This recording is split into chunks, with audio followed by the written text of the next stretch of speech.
Estamos de vuelta en cuestión de prioridades. El pasado miércoles las Cortes de Castilla y León convalidaron por unanimidad de todos los grupos el decreto ley por el que se recupera la jornada laboral de 35 horas para los más de 90.000 empleados públicos a partir del 1 de junio, es decir, 4 días después de que se celebren las elecciones. Actualmente los funcionarios están trabajando 37 horas y media a la semana. Esta es una competencia que ha negociado y depende de la Consejería de la Presidencia de la Junta que lidera Jesús Julio Carnero, también candidato del PP al Ayuntamiento de Valladolid y que hoy nos acompaña en cuestión de prioridades. ¿Qué tal? Buenas noches. Muy buenas noches. La principal crítica de la oposición, pese a su voto favorable, es que esta medida es un compromiso de 2019 y que se aprueba ahora cerca de las elecciones. ¿Por qué no se ha hecho antes para separarlo, para distanciarlo del periodo electoral? Bueno, pues porque no se daban las condiciones. Ahora se daban, hemos ido avanzando. Era un cumplimiento que lo tenía grabado el presidente Alfonso Fernández Mañueco, llevarlo a efecto, y en este momento se ha podido materializar.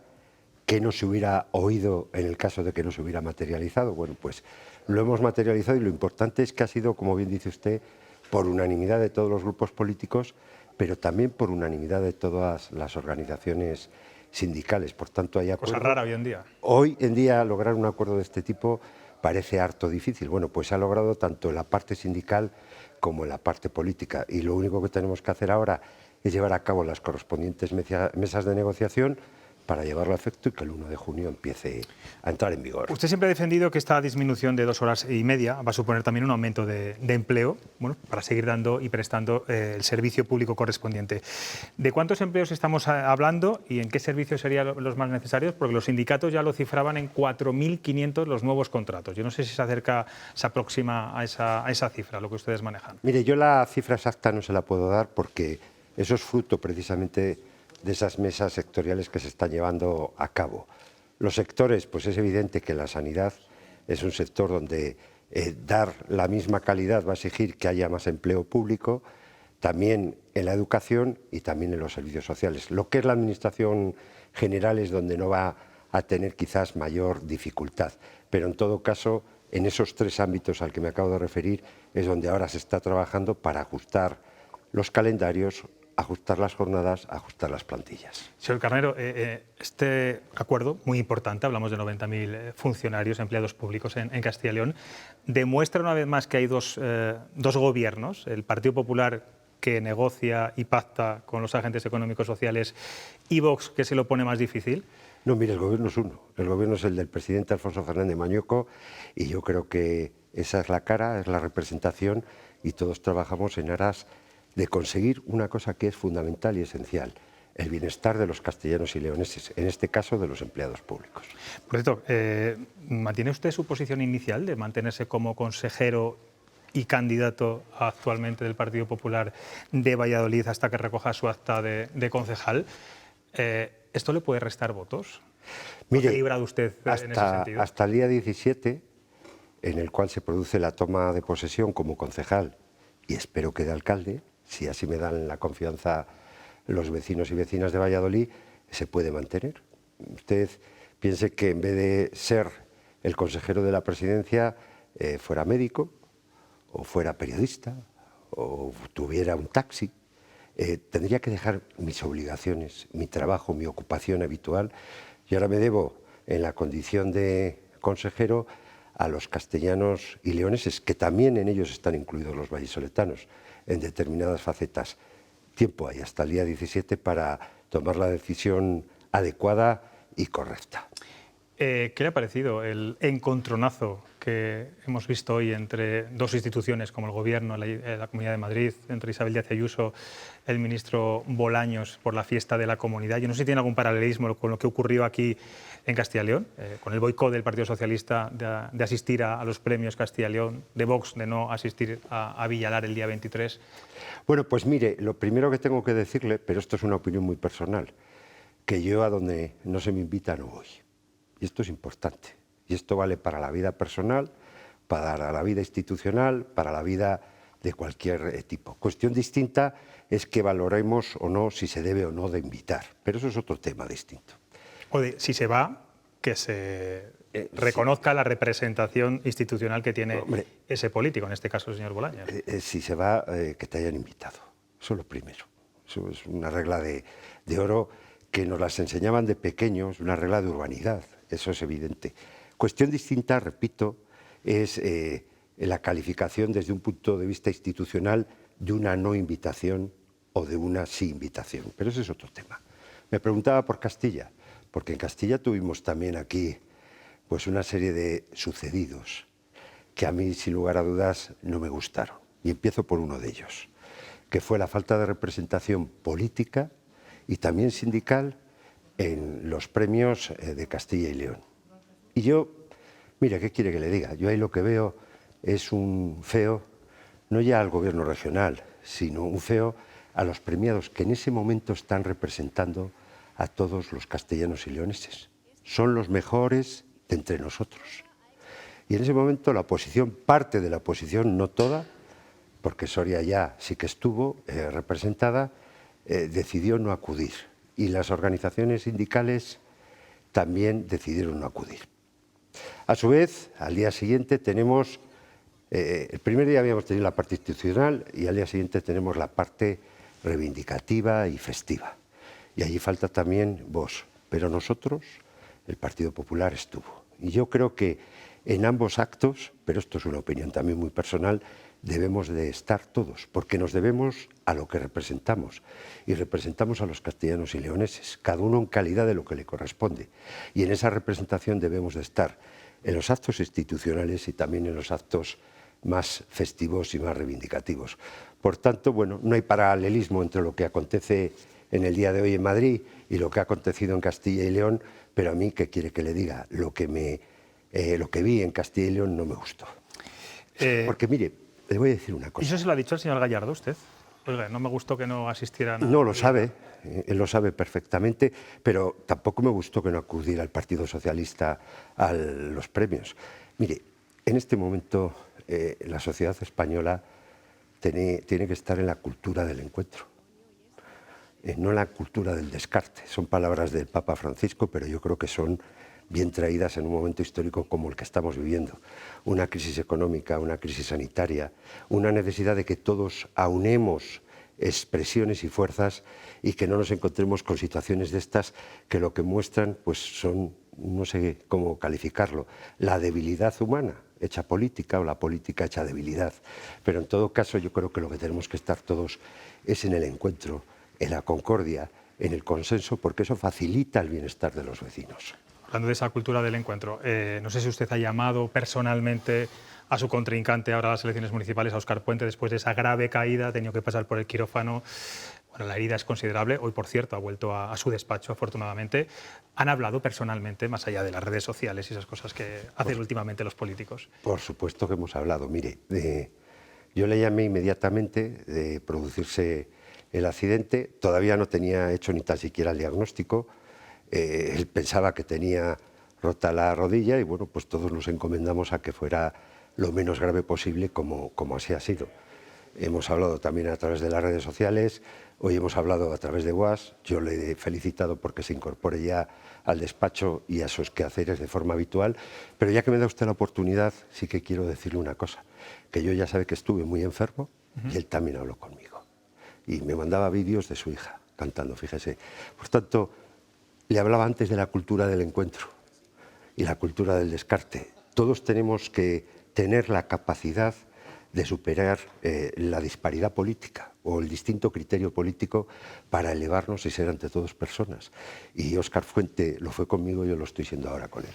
Pues está muy bien que además lo reconozca. Yo no sé si esto, desde luego a Óscar Puente le trastoca su campaña electoral, a usted le trastoca también la estrategia, no sé si va a ser menos beligerante con él o no tiene absolutamente nada que ver estas circunstancias. Yo es que, mire usted, es que yo no voy a ser nada beligerante, vaya a ser la circunstancia en la que se encuentre el señor Puente y me imagino que él conmigo, pues no lo sé, pregúnteselo. Pero yo en todo caso sí que le voy a decir una cosa, yo lo único que hago es una campaña en positivo de plantearle a los vallisoletanos lo que yo creo que debe de ser la ciudad del siglo XXI, el Valladolid del siglo XXI, un Valladolid moderno, un Valladolid a la vanguardia, un Valladolid que tiene muchas deficiencias en este momento y que tiene muy malas situaciones en cuanto a la gestión del día a día y que yo quiero encauzarlas. Eso es de lo que se trata, aparte de algunos proyectos profundos y que son almendras muy interesantes para el conjunto de la ciudadanía. Pero te estamos viendo unas imágenes ahí. Es un vídeo que nos ha remitido el Partido Popular de Valladolid esta misma tarde. Está ahí con la lista de candidatos en el Estadio Zorrilla. Salen ahí como auténticos jugadores de fútbol. No sé por qué ha elegido el Estadio José Zorrilla para este vídeo, que no deja de ser el lanzamiento ya de su campaña electoral. Bueno, porque yo siempre he entendido la política como un equipo. Y entiendo la política como un equipo que quiere ganar. Y qué mejor representación en una ciudad como la de Valladolid, nuestro Real Valladolid, nuestro equipo de fútbol. Fíjese, si se me ocurre elegir el rugby, lo tengo peor, ¿no? Porque tenemos dos grandes equipos y yo soy de uno de ellos. Por tanto, ahí sí me hubiera dado mal tener que llevar a cabo la elección. Con el Real Valladolid es facilísimo. Yo soy socio desde hace mucho tiempo. Muchos de los candidatos que me acompañan en la lista lo son. Y bueno, nos sentimos muy a gusto. Fue un día muy bonito, muy emotivo cuando grabamos ese vídeo y quiero representar algo para mí esencial. La alcaldía de Valladolid tiene que ser una alcaldía sin protagonismos, una alcaldía de los vecinos y las vecinas de Valladolid, y a ello me debo, y de alguna manera ese vídeo lo que trata de expresar es precisamente eso. Le voy a pedir que sea muy sincero. Ahora Dígame. los políticos vamos a ganar, todos ganan. ¿Hasta ahora no lo he sido? Sí. Vale. Bueno, vamos a ver si ahora lo es. Vale. Dígame la verdad. Con un resultado a partir del 28 de mayo en el que el Partido Popular y Vox pudieran cogobernar Valladolid, ¿para usted ya sería suficiente? ¿Ya sería un éxito? ¿Ya sería un logro? Mire, a mí el éxito y el logro es el pacto que hago con los vecinos. Y si los vecinos están de acuerdo con mi contrato, mire lo que le digo, mi contrato, no mi programa, porque yo lo que les ofrezco es un contrato que yo voy a llevar a efecto. Si están de acuerdo, pues adelante. Pero las mayorías absolutas son muy... Las simples no, pero las mayorías absolutas son muy complicadas en este momento, por no decir casi imposibles.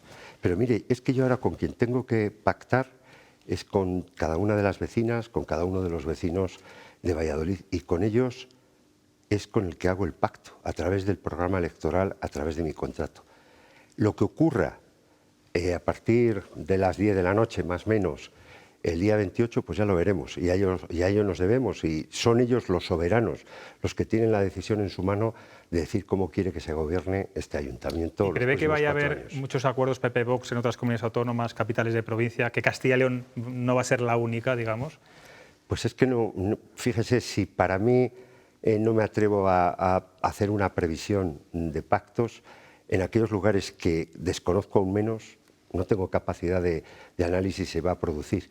¿Habrá pactos? Pues a lo mejor en algunos sitios sí que los hay, pero a lo mejor no tantos como los que pueda imaginar el común de las personas. Porque te ha sorprendido mucho este fin de semana un acto político que ha mantenido con Rosa Díaz en Valladolid, en el barrio de Parquesol. Me gustaría saber, ¿usted qué está buscando más? ¿El voto moderado de Ciudadanos, donde además hay un alto porcentaje muy alto de indecisos, o también va a intentar arañar votos de exvotantes o votantes de Vox que quieran irse al Partido Popular? Yo, mire, busco el voto del vecino o la vecina que sienta la necesidad de un Valladolid transformado, que sienta la necesidad de un cambio en Valladolid, que sienta la necesidad de que es necesario llevar a cabo el soterramiento. Bueno, pues ese es el voto que yo quiero, y ese voto se puede encontrar en la izquierda, en el centro o en la derecha, y a ellos me estoy refiriendo. Mire, esto va muy poco ya de ideologías, va de gestión. Aquí lo que está en juego es que el proyecto que ofrece Jesús Julio Carnero y ese equipo que veíamos antes es un proyecto para gestionar bien y muchas cosas. Y eso es lo que le queremos contar a los vecinos en este tiempo de precampaña y luego, lógicamente, durante la campaña.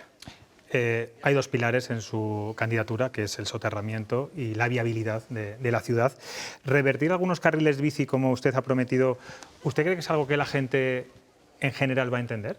Mire, yo de lo que hago es de revertir la situación en determinadas vías arteriales de la ciudad, Avenida Gijón, Paseo Isabel la Católica, Puente del Poniente, Calle López Gómez, y en su caso, facilitar que haya carriles bici, porque se puede facilitar. Mire usted, piense, por ejemplo, en Isabel la Católica, que no es ancha Castilla. Desde la margen del Pisuerga, todas las Moreras, hasta la acera del Paseo Isabel la Católica para llevar a efecto y llevar a buen puerto un carril bici magnífico, como yo veo en otras ciudades que van bordeando zonas verdes.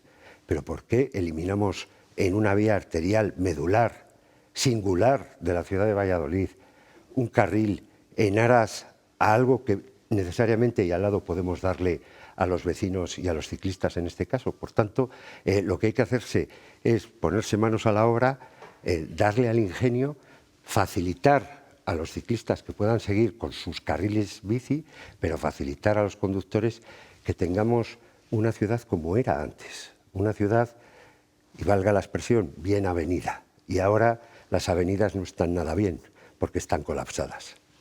Tengo aquí a tres periodistas que además saben mucho del mundo local, lo trabajan bien los tres y también le van a formular preguntas. Roberto Mallado. ¿Qué tal? Muy buenas noches.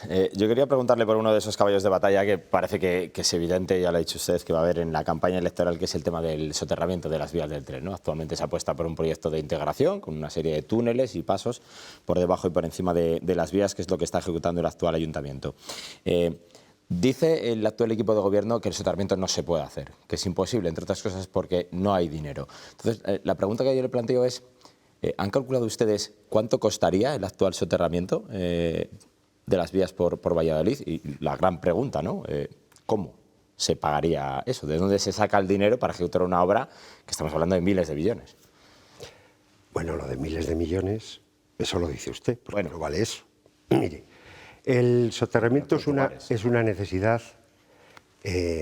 un derecho irrenunciable de los vallisoletanos. En cualquier ciudad de España que se ha propuesto llevar a cabo un soterramiento, se ha hecho. Aquí se quería hacer con unas condiciones que hoy ya no existen, con cargo a unas plusvalías.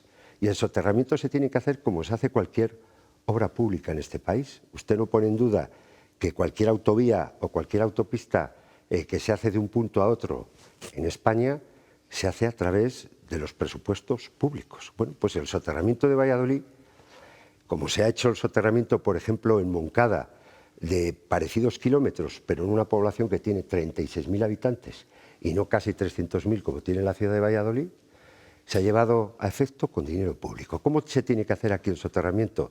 Pues poniendo y abanderando tanto el Gobierno de España, la Junta de Castilla y León y el Ayuntamiento de Valladolid el acometimiento de la obra. Y la obra se tiene que hacer, porque mire usted, soterrado tienen que pasar los trenes y los vecinos por arriba. Y eso de decir que nunca se hará el soterramiento en Valladolid, eso es rendirse. Y yo no me voy a rendir. Yo si estoy aquí por algo es precisamente por el soterramiento. Y además estoy convencido que lo vamos a hacer. Y Valladolid lo merece, pero no lo merece por lo económico, que también, por lo medioambiental, que también. Fíjense que en lo económico piensen que es la mayor operación de riqueza de la historia de esta ciudad. Los pisos a un lado y a otro de la vía van a valer mucho más a partir de entonces. Pero sobre todo y ante todo, el soterramiento es necesario por lo social, porque no nos podemos estar comunicando como hace 70 años, a través de túneles a lo largo y ancho de la ciudad. Los tiempos han cambiado, hemos evolucionado. Hoy ya no podemos acometer la obra a través de lo que generan las plusvalías, pero que tenemos que acometer la obra a través de los presupuestos generales del Estado, a través de los presupuestos generales de la comunidad y a través del presupuesto de la comunidad.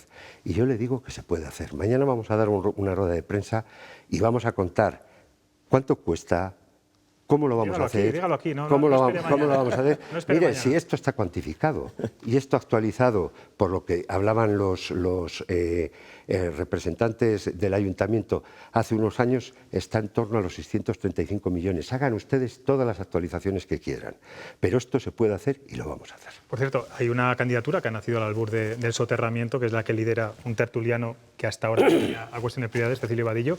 ¿Se van ustedes a disputar los votos o digamos que es un espectro político bastante diferente al del Partido Popular? Bueno, eso es una extinción del Partido Socialista. Y del Partido Socialista, y hay que decirlo claro, abiertamente. Cuando se habla de las crisis en unos partidos o en otros, mire, en cada casa hay una serie de problemas. En este caso lo ha habido en el Partido Socialista, hay que respetar cómo se diriman esos problemas, pero lo que es evidente es que hay una candidatura que es fruto de una escisión precisamente por este tema, por el tema del soterramiento, porque es algo muy social.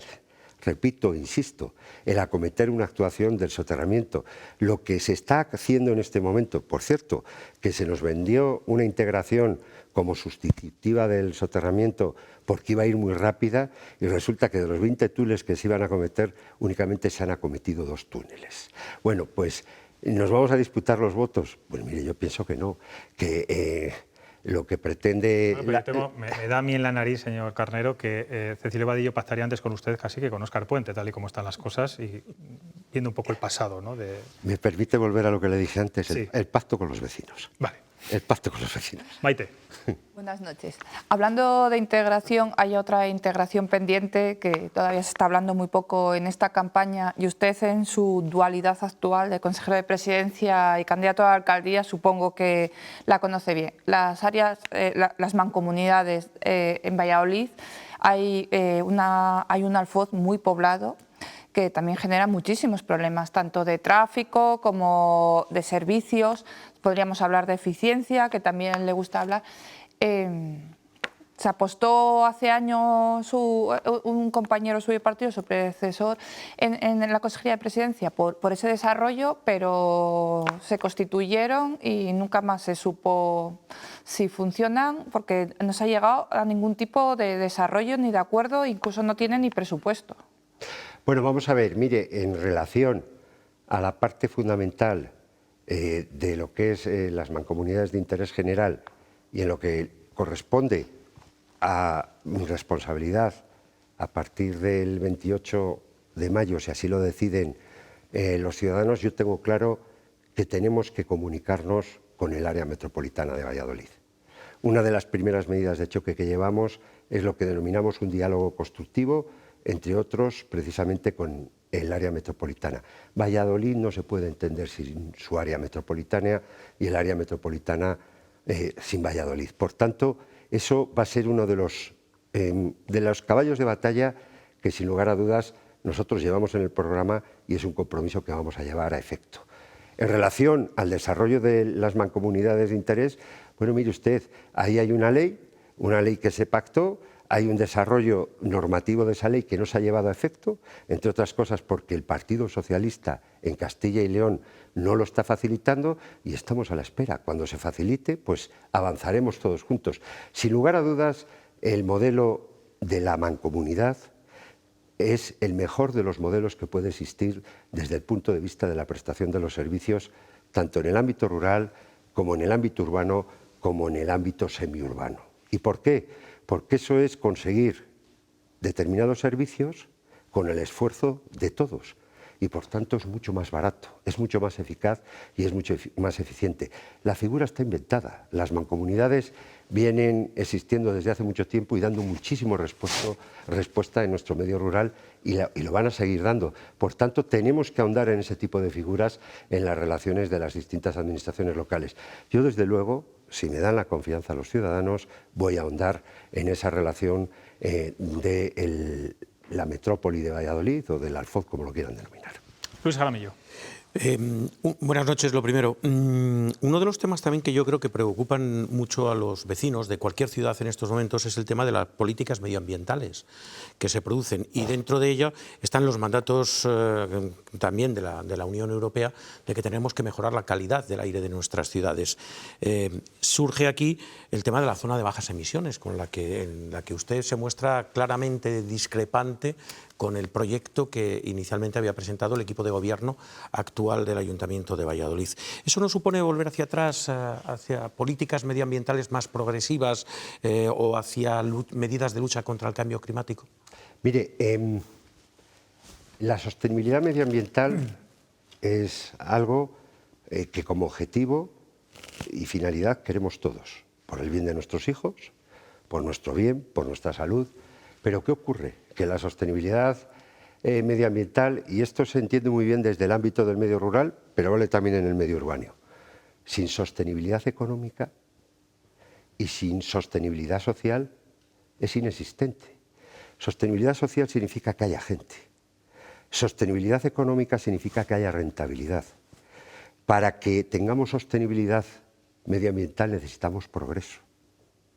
Y si nosotros acometemos, como se quiera acometer por el actual equipo de gobierno, una almendra de zona de bajas emisiones de 3,1 kilómetros cuadrados en la ciudad de Valladolid, estamos haciendo inviable el desarrollo económico y social de la ciudad. Afecta a un montón de colegios, a un montón de comercios, a un montón de relaciones sociales, económicas, políticas en la ciudad. Son muchas las excepciones que se pretenden imponer y entonces mi pregunta es la siguiente: si las excepciones son tales que ahogan la norma, lo que tendremos que hacer es darnos otra norma. ¿Y cuál es la norma que queremos dar nosotros para dar cumplimiento a lo que dice Europa? Pues que las zonas de bajas emisiones hay que reducirlas a la mínima expresión. Y el propio ayuntamiento, en sus planes, en el PISMUVA, tenía ya contemplado una zona de bajas emisiones en torno al 1,4 kilómetros cuadrados. Reduzcamos el cumplimiento de la ley, de la normativa europea, a su mínima expresión. Demos cumplimiento a Europa en lo mínimo y facilitemos la vida en la ciudad. Porque el segundo problema que acontece con las zonas de bajas emisiones es el cinturón, el límite, la frontera, que no está preparada para acoger un montón de vehículos que llegan hasta esa frontera, se tienen que detener, no pueden pasar porque si no son multados. ¿Qué solución le damos Pero a esas esas situaciones? zonas de mínima expresión, como usted dice, es para crear esa cultura entre los habitantes o de cara al futuro para ir extendiendo estas políticas medioambientales de bajas emisiones, etcétera? Vamos a ver, esto tiene que estar basado en criterios científicos y los criterios científicos nos determinarán si la almendra tiene que ser de mayor o menor tamaño, pero lo que no puede ser, a nadie se le ocurre que en Valladolid tengamos excesivos problemas con la calidad del aire. En Valladolid lo que tenemos es un problema con la niebla, pero eso no la podemos cambiar. Bueno, eso, sí. Esa no la podemos cambiar ni evitar. Pero la calidad del aire, bueno, pues esto no es Liverpool ni es Manchester. Por tanto, tenemos una buena calidad del aire que nos permite que la zona de bajas emisiones esté acotada. Lo que pretende el ayuntamiento en este momento es un despropósito.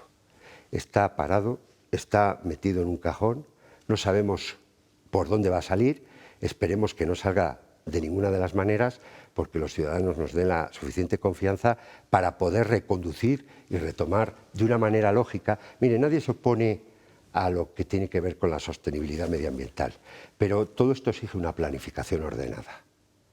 Esto exige que pongamos sentido común a las maneras de actuar y facilitemos la vida a los vecinos, aquellos que no tienen la posibilidad de conducirse de otra manera que no sea un vehículo y además que es un vehículo que no tiene las características que le permitan poder acceder de manera clara a esa zona de bajas emisiones. Por tanto, la zona de bajas emisiones hay que acotarla, como digo, a su mínima expresión. Pues Jesús Julio Carnero, gracias por estar en Cuestión de Prioridades. En un día tan crispado como el de hoy, yo me voy a quedar, y seguramente que muchos telespectadores también, con ese intercambio de mensajes cuando usted estuvo tan enfermo, cuando usted estuvo muy grave por el COVID, y Óscar Puente le mandaba esos vídeos de su hija cantando, y ahora es al revés, que usted le manda mensajes de apoyo. Creo que eso es muy bueno en política y es bueno que lo diga. Creo que ha sido bueno que también hoy lo escuchemos todos. Eso es así. Gracias por estar aquí, como siempre. Muy amable, muchas gracias. Buenas noches.